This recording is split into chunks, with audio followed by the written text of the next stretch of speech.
आता पाहूयात बातम्या संक्षिप्त स्वरूपात। नगरचे खासदार निलेश लंके काल पुण्याच्या दौऱ्यावरती होते। रात्री 8 वाजता त्यांनी गुंड गजा मारण्याची भेट घेऊन सत्कारही स्वीकारला।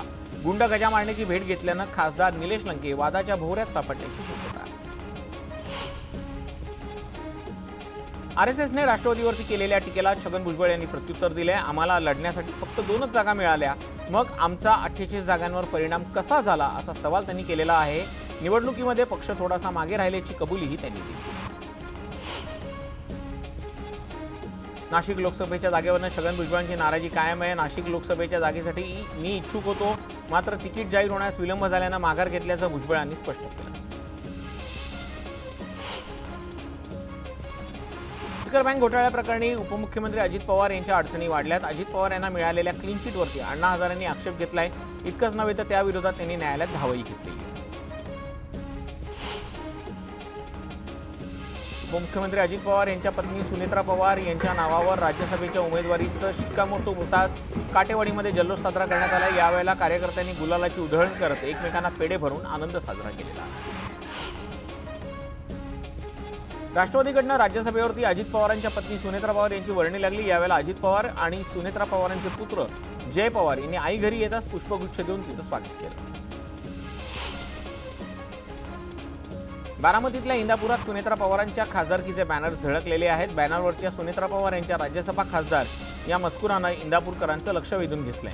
तर सुनेत्रा पवारांना राज्यसभेची उमेदवारी मिळाल्यानं कार्यकर्त्यांमध्ये उत्साहाचं वातावरण पाहिलं। शरद पवारांनी 3 दिवस बारामतीतल्या दुष्काळी गावांचा आढावा घेतला। शेतकऱ्यांशी संवाद साधून त्यांच्या अडचणी समजून घेतल्या। आता या संदर्भात शरद पवार मुख्यमंत्री एकनाथ शिंदेंची भेट घेऊन चर्चा करणार। पालिकेतील भ्रष्ट अधिकाऱ्याला नोटीस द्या, अधिकाऱ्यामुळे सरकार अडचणीत येईल असं आवाहन मोहित कंबोज यांनी मुख्यमंत्री एकनाथ शिंदेंना केलेलं आहे। भ्रष्टाचाराचे पुरावे रेकॉर्डिंग एसीबीला पाठवणार असल्याची पोस्टही त्यांनी सोशल मीडियावरती केलेली आहे। त्यामुळे लवकरच एका अधिकाऱ्याच्या नावाचा खुलासा होण्याची शक्यता आहे। पंतप्रधान नरेंद्र मोदी यांच्या नेतृत्वातील एनडीए सरकारला 100 दिवस पूर्ण झाल्यानंतर मंत्रिमंडळाचा पहिला विस्तार होणार आहे। या विस्तारात एनडीएतल्या मित्रपक्षांची नाराजी दूर करत शिवसेनेला राष्ट्रवादीला कॅबिनेट मंत्रिपद दिलं जाणार असल्याचं समजतंय।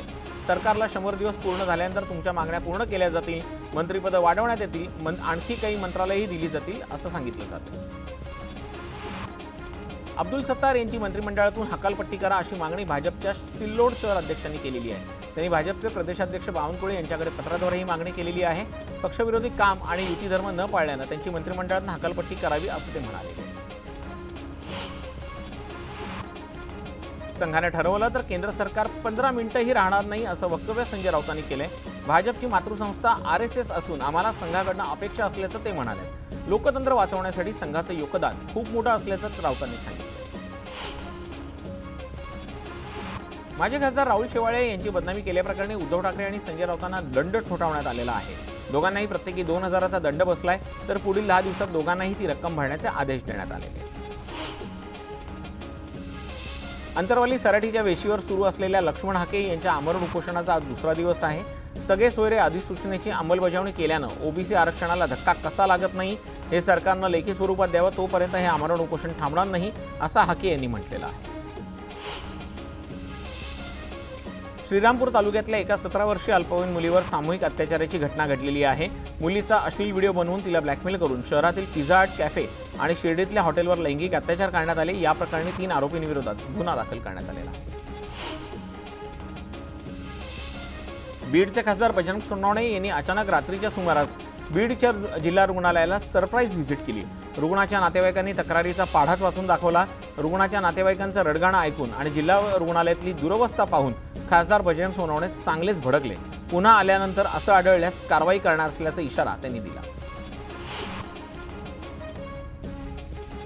श्री क्षेत्र मुक्ताईनगर ते श्री क्षेत्र पंढरपूर आषाढी वारी पालखी सोहळा 18 जून रोजी दुपारी 1 वाजता मूळ मंदिर कोथळी इथून प्रस्थान करणार आहे। आदिशक्ती संत मुक्ताई आषाढी वारी पालखी सोहळ्याचं यंदा 315वं वर्ष आहे। यावर्षी प्रथमच 9 किलो वजनाच्या चांदीच्या पालुका पालखी सोहळा रथासोबत पंढरपूरला जाणार आहे। पावसाळा सुरू झाल्यानंतर नागरिकांनी साठवणीच्या खांद्याला खरेदीला सुरुवात केलेली आहे। त्यामुळे शापूर इथल्या कृषी उत्पन्न बाजार समितीच्या आवारामध्ये कांदे खरेदीसाठी लगबग पाहायला मिळालेली आहे। त्यामुळे कांद्याच्या भावानं प्रति क्विंटल 2600 ते 3000 रुपयांपर्यंतचा उच्चांक गाठलाय।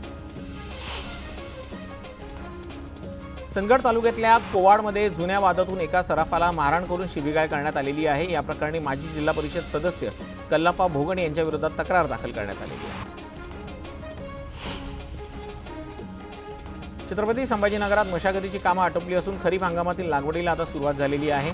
संभाजीनगरातील शेतकऱ्यांचा कल यंदाही कपाशीकडे असल्याचं पाहायला मिळते। मात्र याच दरम्यान कपाशीच्या बोगस बियाण्यांची सुळसुळाट जिल्ह्यात झाला असल्यानं शेतकऱ्यांनी विशेष काळजी घेण्याचं आवाहन कृषी अधिकाऱ्यांनी केले। सांगलीच्या आटपाडी तालुक्यात झालेल्या जोरदार पावसानं मापटेमळा इथल्या पुलावरून पाणी वाहत होतं। याच वेळेला आपल्या घराकडे दुचाकीवरून चाललेले किसनमाळी हे वृद्ध पाण्याच्या प्रवाहानं वाहून चाललेले होते। यावेळेला तिथे असलेल्या युवकांनी आपला जीव धोक्यात घालून त्यांना वाचवलं। सांगलीच्या गणेशखिंडीत दरड कोसळण्याच्या घटनांमध्ये वाढ झालेली आहे। काल रात्री देखील दरड कोसळण्याची घटना घडली, तर मागील 15 दिवसांपासून तिसऱ्यांदा दरड कोसळून प्रशासनाचं लक्ष नसल्यानं नागरिकांनी संताप व्यक्त केलेला आहे। वाशिम शहरातील शेलू भागामध्ये अनेक ठिकाणी पहाटेच्या सुमारास वादळी वाऱ्यांसह विजेच्या कडकडाटासह मुसळधार पावसानं हजेरी लावलेली आहे। या पावसामुळे बळीराजा सुकावला असून खरीपाच्या हळद आणि कपाशीच्या बिया उगवण्यासाठी मदत होणार आहे। अक्कलकोटमधील कुरनूर धरण क्षेत्रात तुफान पावसानं हजेरी लावलेली आहे। जवळपास 2 तासांपेक्षा अधिक काळ झालेल्या पावसामुळे ग्रामस्थांसह बळीराजा सुखावलेला आहे। कुरनूर गावातले नाले ओढे तुडुंब भरून वाहू लागलेले आहेत। पश्चिम महाराष्ट्राला जोडणारा फोंडा घाट आणि करूळ घाटात दाट धुकं पडलेलं होतं। या धुक्यामुळे काही मीटर अंतरावरचं दिसत नसल्यानं घाटातून वाहन चालवताना वाहन चालकांना प्रचंड त्रास सहन करावा लागला। मात्र या मार्गातून दरीतलं विहंगम दृश्य पाहून पर्यटकांना आनंद झाला। जळगावतील 40 गावांमध्ये 4 दिवसात 39 मिलीमीटरचा पाऊस पडलेला आहे। त्यामुळे 33 गावांना टँकरद्वारे पाणी पुरवठा केला जातोय। मृग नक्षत्रातील पावसाची हुलकावणी पाहिल्यानंतर शेतकऱ्यांच्या केवळ 4% पेरण्या आटोपल्या। रत्नागिरी जिल्ह्यात रात्रीपासून दमदार पाऊस सुरू आहे। हवामान विभागानं अतिवृष्टीचा इशारा दिल्यानं नागरिकांनी खबरदारी घेण्याचं आवाहन प्रशासनाकडून करण्यात आलेलं आहे। पुढील 24 तास जिल्ह्यात जोरदार पाऊस कोसळण्याची शक्यता आहे। गोंदिया जिल्ह्यातील नवेगाव नागझिरा प्रकल्पात वाघ, बिबट्या, अस्वल यासारखे विविध प्राणी दिसतात। त्यामुळे या ठिकाणी येणाऱ्या पर्यटकांची संख्या वाढली आहे। याचसह पिसारा फुलून नाचणारा मोरही पर्यटकांचे आकर्षणाचं केंद्रबिंदू ठरला। गोंदिया जिल्ह्यात मोठ्या प्रमाणात धान पिकांची शेती केली जाते। खरीप हंगामाला सुरुवात झाली असून मृग नक्षत्राला सुरुवात झालेली आहे। मशागतीची कामं सुरू आहेत। त्यामुळे आज उद्या पाऊस येईल या आशेनं शेतकऱ्यांच्या नजरा आता आकाशाकडे लागलेल्या आहेत। कांद्याबाबत नाफेड आणि NCCFचे अधिकार गोठवण्यात आलेले आहेत। कांद्याचे दर आता थेट वाणिज्य मंत्रालय ठरवणार आहे। याआधी कांद्याचे दर NCCF आणि नाफेडकडून ठरवले जात होते। वक्फ बोर्डाला 10 कोटी रुपयांचा निधी देण्याच्या राज्य सरकारच्या निर्णयाचा विश्व हिंदू परिषदेने निषेध केलेला आहे। वक्फ बोर्डाला दिलेला 10 कोटींचा निधी त्वरित रद्द करावा अशी मागणी VHPचे महाराष्ट्र गोव्याचे मंत्री गोविंद शेंडे यांनी केलेली आहे। बकरीदच्या पार्श्वभूमीवरती गोवंश हत्या प्रतिबंध करण्याच्या दृष्टीने आवश्यक उपाययोजना करण्यासाठी विधानसभा अध्यक्ष राहुल नार्वेकर यांनी पोलीस महासंचालकांना पत्र लिहिलेलं आहे। राज्यात गोवंश हत्याबंदीचा कायदा लागू असल्यानं त्याची अंमलबजावणी करा।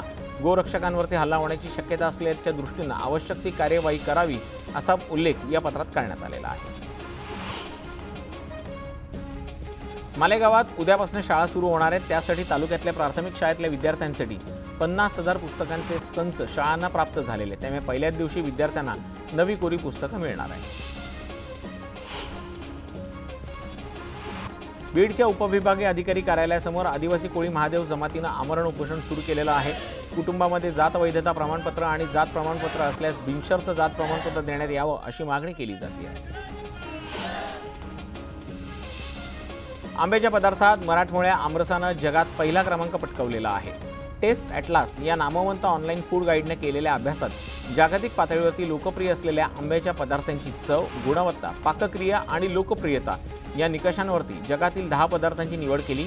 यामध्ये कोकणातला हापूस आंब्यापासून महाराष्ट्रात घरोघरी चवीनं खाल्ल्या जाणाऱ्या आमरसाचे साधेपणातील श्रीमंती असे वर्णन टेस्ट ॲटलासनं केले असून आमरसाला पहिल्या क्रमांकाचा मान दिलाय।